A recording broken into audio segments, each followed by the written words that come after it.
भाभी।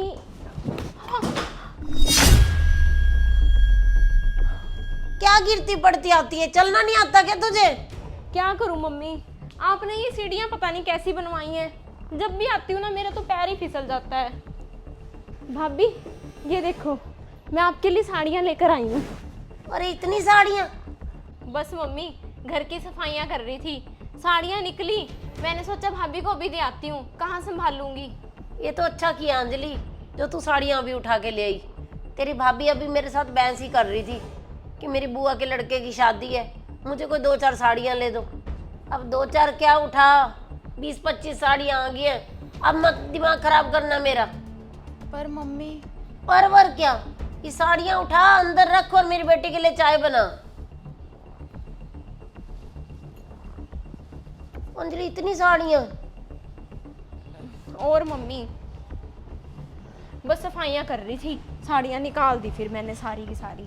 चल अच्छा किया, तू कौन सा पहनती है बेटा दूसरी बार कपड़ा। चल हाँ। तेरी भाभी के काम आ जाती हैं। और मम्मी सही बात है। और आप सुनाओ कैसे हो? बस बेटा, सुबह से लड़ाई झगड़ा कर रखा है इसने कि बुआ के लड़के की शादी है, कोई साड़ी लेके दो, साड़ी लेके दो। तूने अच्छा काम चलाया। मुझे कुछ तो करना पड़ेगा। ऐसी मुझे अंजलि पुरानी साड़ियाँ, पुराने कपड़े ऐसी देती रहेगी। कब तक मैं अंजलि की उतरन पहनूंगी? मैं जब भी मम्मी को बोलती हूँ कि मैंने नए कपड़े लेने हैं और मम्मी बोल देते हैं अंजलि ने तुझे दे तो हैं, कितनी पुरानी साड़ियाँ और कपड़े दिए हैं उसमें से डाल ले। हर महीने अंजलि खुद तो अपने नए सूट खरीद लेती है और एक महीना भी नहीं पहनती और मुझे दे देती है।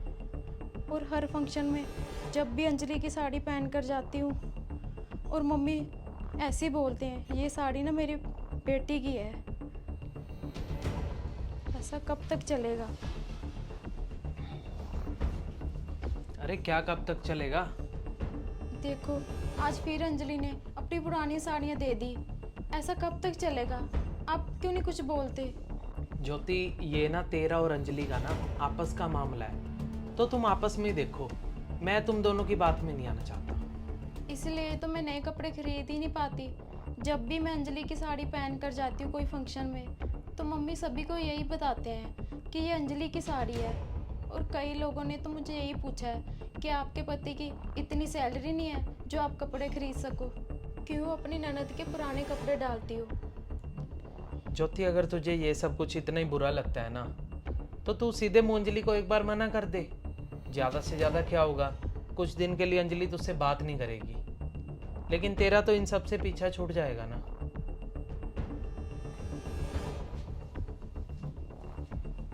ये सही कह रहे हैं, मुझे कुछ करना पड़ेगा। मुझे ऐसा कुछ करना पड़ेगा जो अंजलि को समझ भी आ जाए और उसे गुस्सा भी ना लगे और हमारे बीच में कड़वाहट भी ना आए, प्यार बना रहे।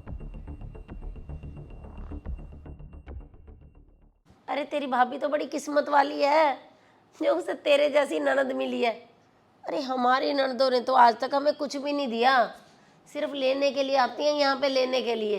अंजलि तू मुझे कितनी साड़ियाँ देती है? ये ले मेरी तरफ से 2 सूट।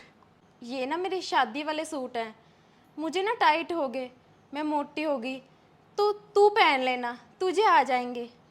अरे ये सब क्या है ज्योति? अरे मेरी बेटी क्यों पहनेगी तेरी उतरन? इसकी इतने बड़े घर में शादी की है तो ये क्यों पहनेगी तेरे पुराने कपड़े? हाँ भाभी, मेरे पति की इतनी अच्छी कमाई है, मुझे क्या जरूरत है आपके पुराने कपड़े पहनने की।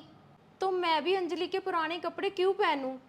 मेरे भी पति की कमाई अच्छी है, मेरी भी बड़े घर में शादी हुई है। मम्मी भाभी बिल्कुल सही कह रहे हैं, आप भाभी को नए कपड़े क्यों नहीं लेके देते थे? मम्मी भैया की भी तो इतनी अच्छी कमाई है। भाभी ननद भाभी ना एक दूसरे के कपड़े तो पहन सकती हैं, पर शायद मेरा देने का या बोलने का तरीका गलत था। भाभी मुझे माफ़ कर दो।